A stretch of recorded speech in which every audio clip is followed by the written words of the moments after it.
Greetings and salutations. I'm back to talk about a show that growing up, I always loved. And that makes me kind of excited to talk about it. And, yeah. But, before we get into it, you remember, how, there was a lot of shows from the era of Cartoon Network that were from the year 2000s that a lot of us probably grew up with and probably remember with fondness. Well, Courage the Cowardly Dog is one of them. We interrupt this program to bring you Courage the Cowardly Dog Show, starring Courage the Cowardly Dog! Abandoned as a pup, he was found by Muriel, who lives in the middle of nowhere with her husband, Eustace Bay. But creepy stuff happens in nowhere. It's up to Courage to save his new home. Stupid dog! You made me look bad! And yes, this show did a lot of things that perhaps a lot of folks probably remember, it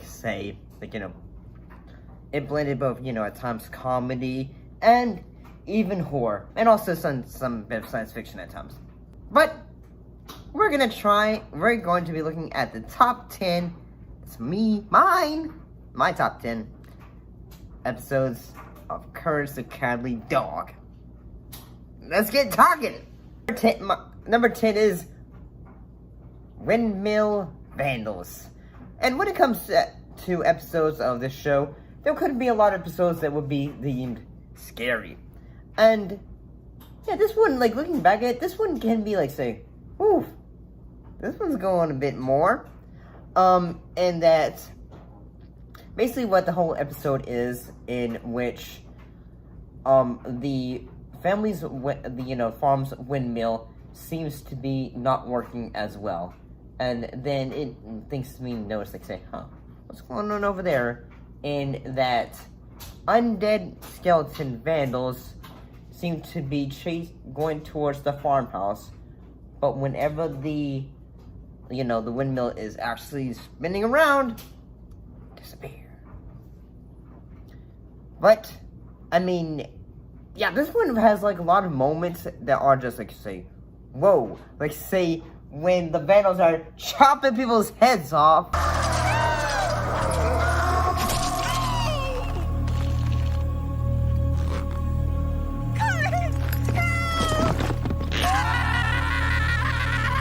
Is there a doctor in the house? But, remember, Cartoon Network.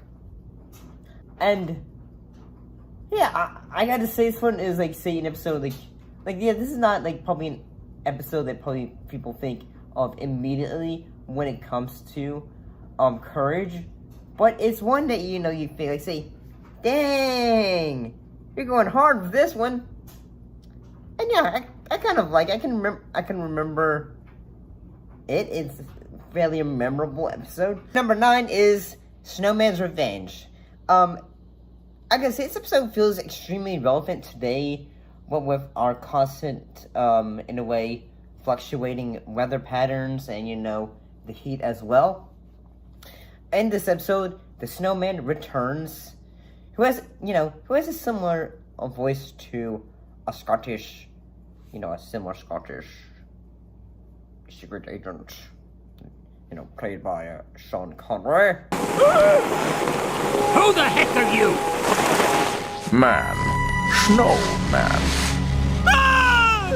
And that, my friend, is the West Pole, center of the new Arctic region, which you will help me complete. You, dog, keep us nourished with a steady supply of snow cones. He ends up creating a thumb glove, because he's a snowman, that can create snow and freeze things.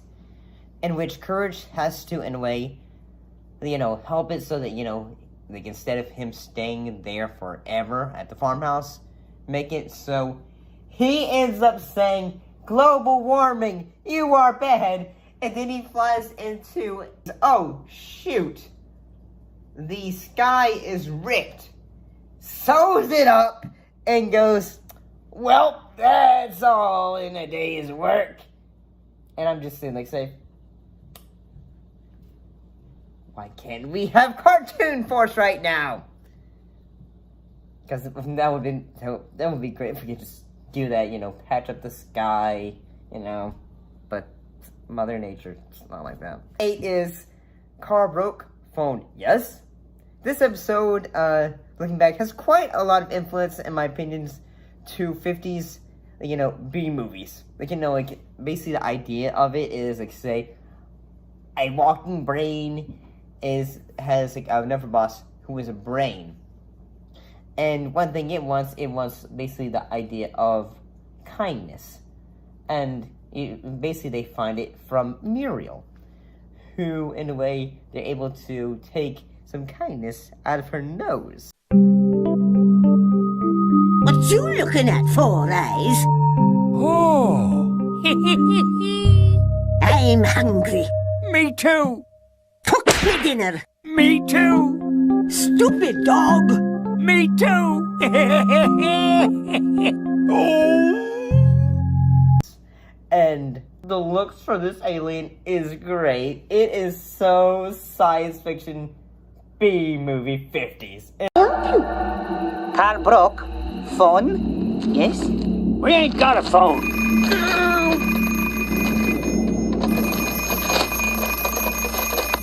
We ain't got a phone. And I am here for it. And in a way, Courage must, try to get to that, of her being kind of mean and all that after it's taken away. They have to get it back. And, the thing always ends up explosively because their ship gets exploded, I think. Their ship gets exploded because he gives, a gift! And it's a bomb. No, it wasn't a bomb. I think it was dynamite. But let's look at number 7. Little Muriel. This is an episode that I feel like, even if you haven't seen the show in quite a lot of years from now, the plot might sound familiar. In that Muriel gets stuck to her chair during a tornado, causing her to age to a child, in which Courage has to take care of her. Ooh, perfect! I hate macaroni and cheese. Do you like macaroni and cheese? Yes, this episode is kind of silly with Muriel being a little sassy. But I'm gonna say, I'm sure for parents, this episode is a reminder of that age where, saying, child, please, child, and all that. You just say, oh, I love you to death, but I don't know. I still think this is kind of a goofy. She even annoys the pilot.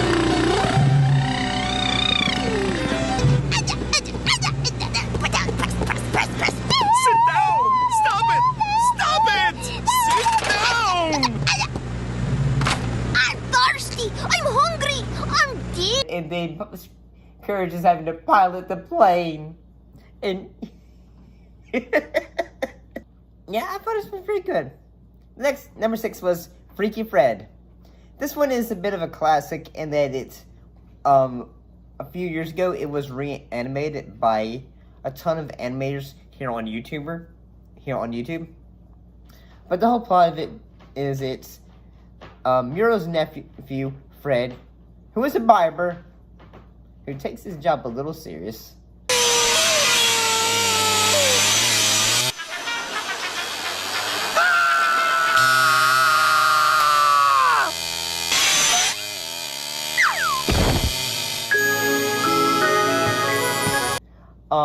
Basically the whole plot of it, it's almost like, say, a cartoon version of Sweeney Todd, almost, a little bit.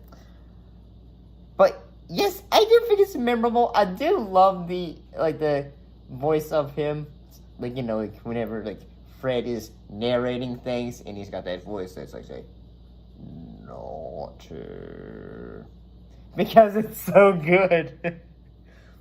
Yeah, I have a soft spot for. I have a bit of a soft spot for this one.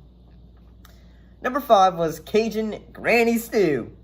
This is an episode from season 1, and it's the second, episode for the first episode, episode 1, episode 2, A and B.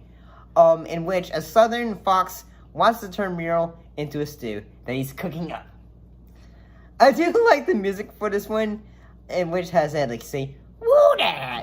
That's one of the things that would constantly go for this episode. It has a Louisiana vibe, and it always made me laugh when all the kookiness, like, say, when, Courage is calling the police, and he goes, does a little transformation, goes like, say,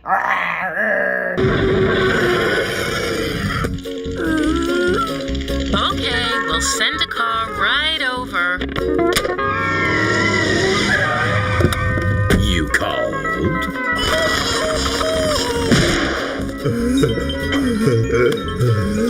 Now, if you don't mind, I got a stew to do. He goes like, say, you rang, and all that. But it's a good episode. I kind of like it. Club Cats was number 4.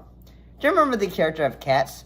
Well, he had appeared in quite a lot of episodes of the show, but this one is truly memorable when it comes to moments for Eustace, like him saying, "Nope, I'm not getting out of this chair," when he is put on a cruise ship.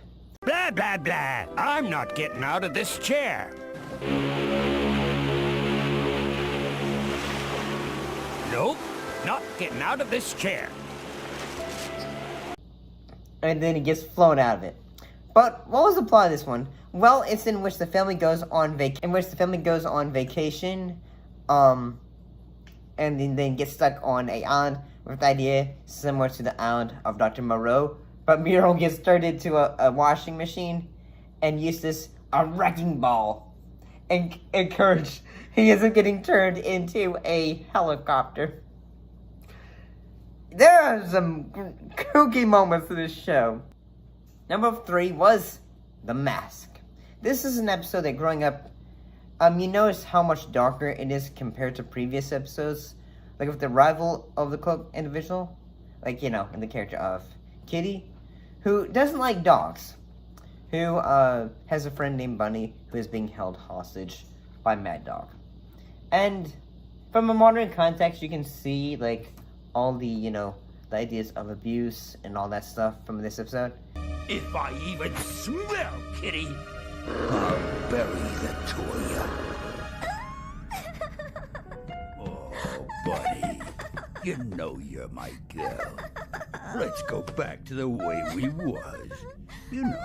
Happy like.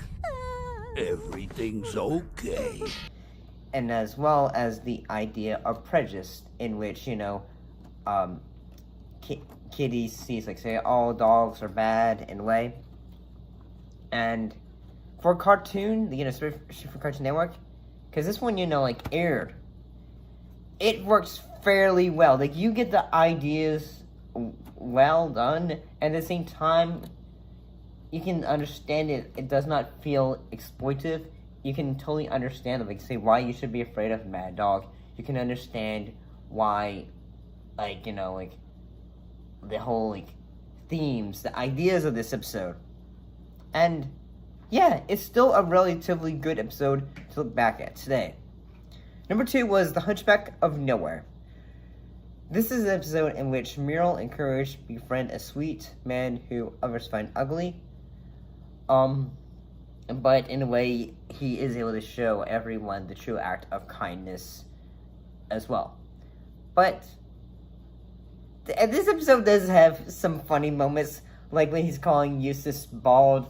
Actually, no. Courage gives him a little card and says, like, say, read this. But, you really have, like, the show really that shows you that they had a good writing team for this show, and how much you can really feel a sense of heartwarmingness.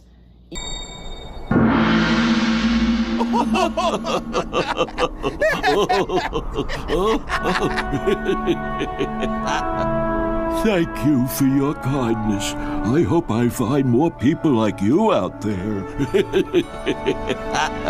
I'm sure you will. Even though, especially at the end of it, when the little man is, walking away to continue on with life, and Courage and Muriel go, like, say, just, like, looking at him and going, like, say, he seems nice and all that. But it's still a relatively good one. Number 1, though. Number 1, you're probably expecting this one. King Ramses' Curse. This is an episode in which a stone tablet in which his curse is left on the family's farm, like, on their land, that Courage finds, in which King Ramses says this classic quote. Return the slab. What? Return the slab, or suffer my curse. The look for King Ramses is really quite unsettling. I think it had, was almost like CGI. I think it's very early. Could be, or maybe, wait, that's the moon on, say, the, one where Eustace can't grow anything on his land. And one episode, when one thinks this show, this is probably one episode that probably folks think of immediately. And the family having to survive the 3 plagues is great. And then Eustace end up having to be his little, being put on the plaque as part of the plagues is pretty funny. But overall, this one was a good episode. Oh, by the way, if you really get the chance, check out Courage the Cowardly Dog versus Courage versus Scooby-Doo. Death Battle. It's fun. See you next time.